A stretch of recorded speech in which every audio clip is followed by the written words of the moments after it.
일본의 기업들은 시장의 특성에 따라 특허 제도를 잘 활용하고 있습니다. 다량의 고품질 특허들을 여러 나라에 특허 출원을 하고 극히 비밀을 요하는 특허나 반대로 특허성이 적은 특허의 경우에는 특허 출원을 하지 않는 것입니다.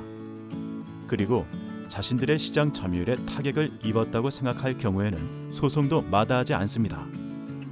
일본의 수출 규제와 함께 우리가 대비해야만 하는 일본의 또 하나의 무기, 바로 특허입니다. IP R&D는 기존의 특허들을 분석하여 기존의 특허를 피해갈 수 있는 전략적 특허를 획득하기 위한 연구 개발 방법입니다. 특허 강국 일본에 대응할 강력한 대응책이 될 수 있습니다. 우리가 IP R&D로의 전환을 서둘러야 하는 이유입니다. IP R&D, 지식재산 강국으로 가는 길. 우리나라는 R&D에 많은 노력을 쏟고 있습니다. 2017년 우리나라가 R&D에 사용한 금액은 78조 원에 달합니다.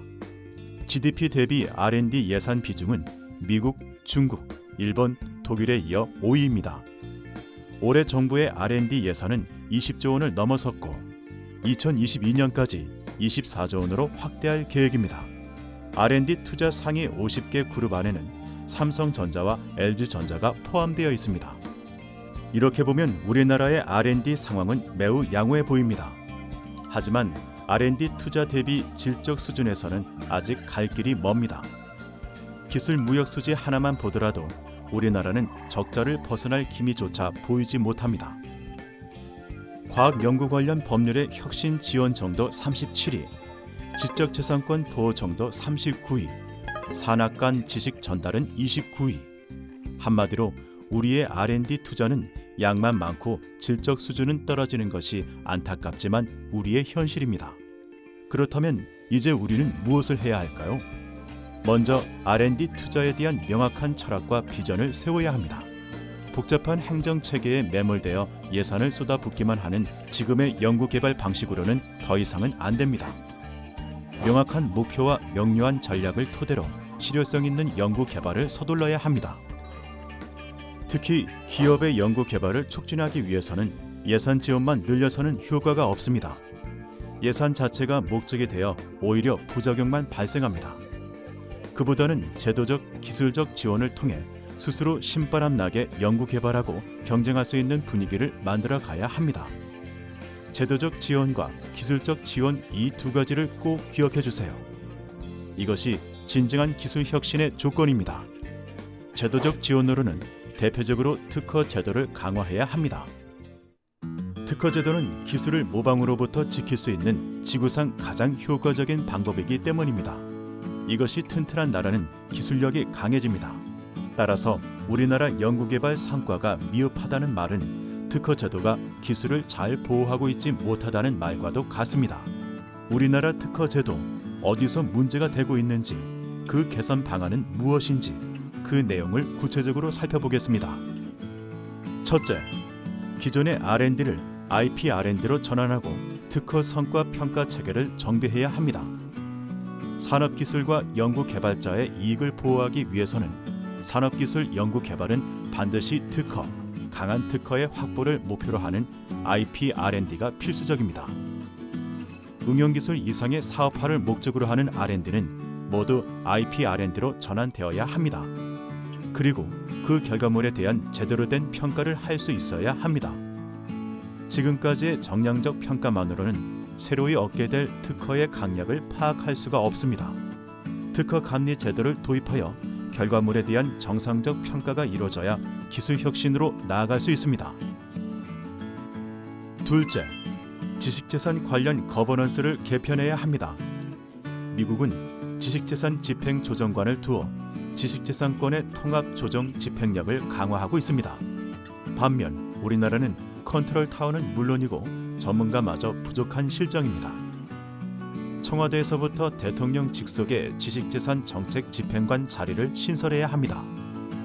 그리고 지식재산위원회는 IP 관련 부처, 발명가, 기업, 관련 전문가들의 이해관계를 조정하고 정책 집행을 할 수 있도록 그 위상을 강화하고, 또 특허청은 기업형 책임 운영기관 지정을 취소하고 본연의 심사 업무에 집중하도록 해야 합니다.